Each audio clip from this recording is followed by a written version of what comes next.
From gravity to grace, the prayer God hears. Whenever I read the account of the tax collector's prayer in Luke 18, I find it deeply thought-provoking, because it reveals the true nature of prayer.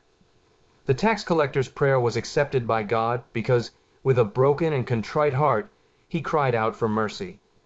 He acknowledged not only that he was a sinner in the present moment, but also that God had already begun to save him even while he remained a sinner, purely out of divine love. Knowing that someone like himself was unworthy of God's blessing, he pleaded for God to cover his transgressions with boundless grace. His cry, therefore, was met with mercy and accepted by God. Such a cry should be the prayer of everyone who comes before God. Out of the depths I cry to you, O Lord. Psalm 130 verse 1. Before there can be a genuine cry, one must first acknowledge one's unworthiness.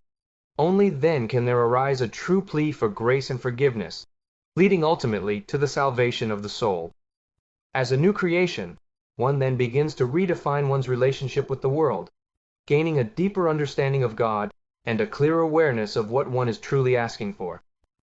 One reason prayer often feels powerless, however, may be that our deepest selves are actually quite shallow.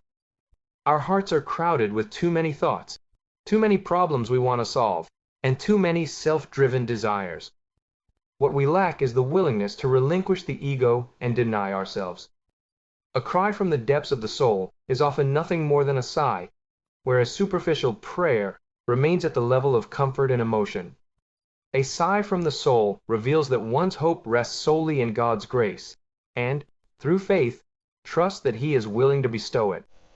At this point, prayer no longer offers merely comfort or emotion. It becomes an experience in which the soul is pierced. Prayer shifts from feeling to relationship. What we are truly grateful for is our relationship with God. Feelings and comfort are only outward expressions of that relationship, not the relationship itself. Feelings do not create a lasting faith. They are more subjective, more aligned with human needs, more instinctive, and therefore extremely fragile. Gratitude, by contrast, inevitably carries an element of remorse. This remorse does not arise naturally from human nature. It is provoked from outside ourselves. Yet it gives birth to faith. The devil, after all, rarely stops us from praying outright. Instead, he leads us toward our feelings, making us feel joyful when we seek joy and powerful when we ask for strength. When those feelings fade or our desires go unmet, his strategy succeeds because faith is weakened. What the devil fears most is that we establish a genuine relationship of faith with God, drawing our joy and strength from Him alone. A relationship with God is gradually formed through this ongoing process of correction, through the cost of continual self-denial, and through the grace and forgiveness we receive.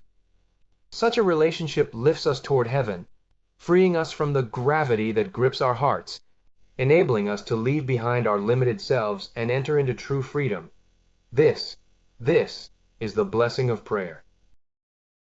Welcome to subscribe and share with more friends.